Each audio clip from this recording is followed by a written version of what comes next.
Well, still talking about developments across the African continent. Earlier, I spoke to Austin Aigbe, who is a member of the West Africa Democracy Solidarity Network, on updates in the election in the African country there, specifically speaking of Niger. Yes, I mean, it's their system. Their system allows for a 6-day period to collect the results. Just like in Nigeria, all of the state election results we have to fly over to Abuja. Theirs is also the same process. All of the elections across the district, we have to come over to Lomé, where the collation formally happened. However, you know, the next question you want to ask is that it's supposed to be a small country. Yes, it's a small country, but that's the process. The same thing happened. We saw that in Liberia, where because of the terrain, movement of those materials had to take longer time than expected. But because of the time that is allowable, 6 days, we are just about 4 days now. So we expect that by tomorrow, an election will be declared. The result will be declared.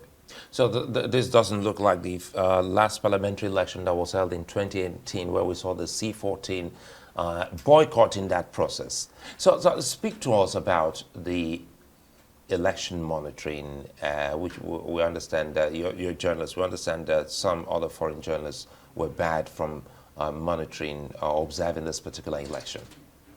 So there's an history to these elections. Like you said, in 2018, opposition political party boycotted the election because they saw that the election was not going to be fair, was not going to be credible. So it was clear that the current president was going to elongate his tenure, having ruled the country for over since 2005. So one would expect that it's time, and relying on his father's own over 2-3 decades in power, so you expect that it's almost like a family affair. In this election, because there's a term limit in the 2018 Constitution that provides that you're only allowable twice, just like we have in Nigeria. You are able to contest to return as president for just 2 terms, 1, 2, if you win the election. So that provision became a beehive in Togo. So to circumvent that process, the Parliament came up with another round of constitutional amendment.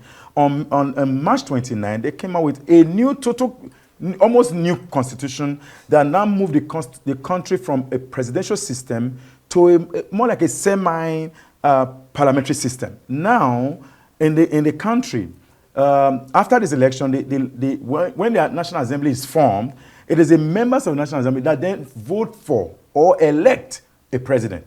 So the power of the people to elect a president has been taken away.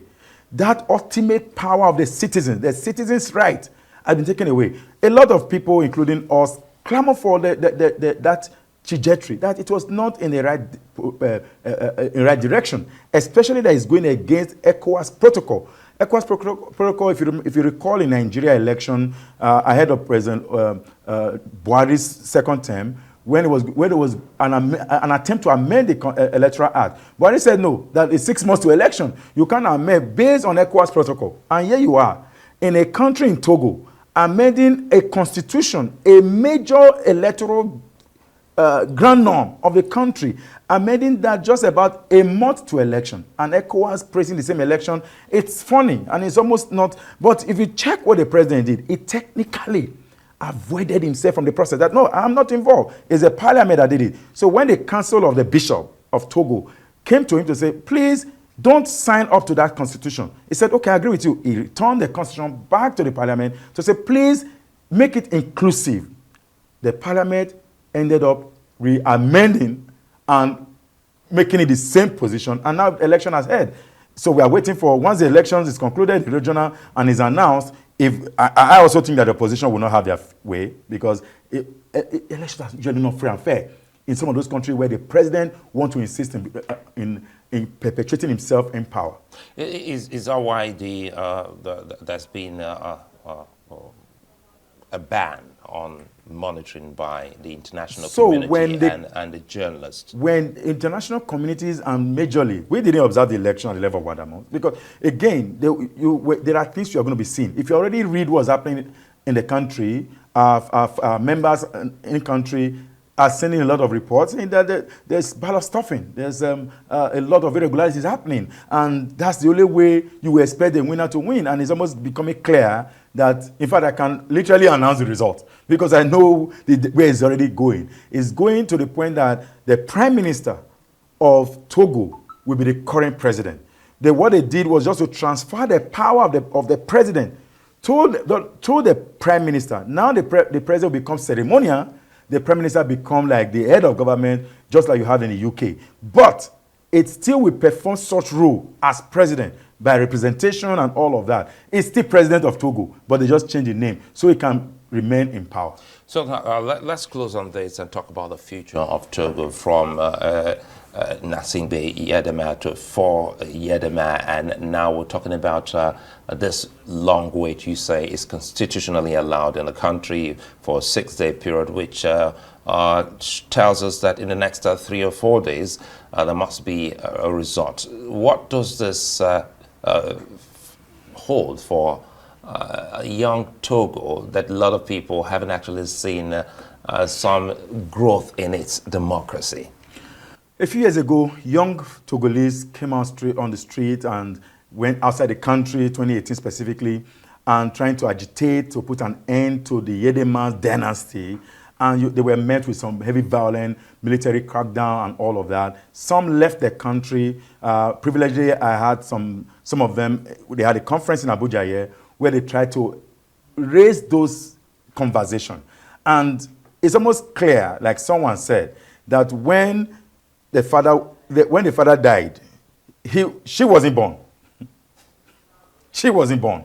So now you now have a father to son, like what is happening now in Chad, father to son. So it's sending a very wrong signal, not just in Togo, but across the continent, across West Africa, that what are we doing? This is not a traditional institution.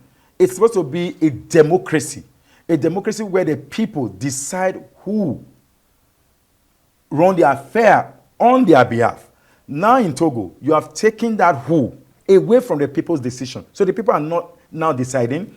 It is now the parliamentarians who perpetuate themselves also across the region, get together with the same mindset, then appoint someone or elect someone to become president. What they call this simply, Togo had a constitutional coup. And that's a problem for the Sahelian states. Part of what the Sahelian states, particularly the military head of the Burkina Faso, that when these things happen in so-called civilian regime, you don't quarrel with it.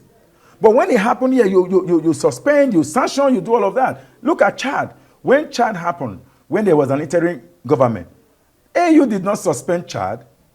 France was supporting and hailing them. Then you had the president, the son of Debbie, who became interim president, and now is coasting home to election on Monday and will become president of Chad, and nobody's saying anything. It's becoming a dynamic. And that is why we must always talk about Senegal.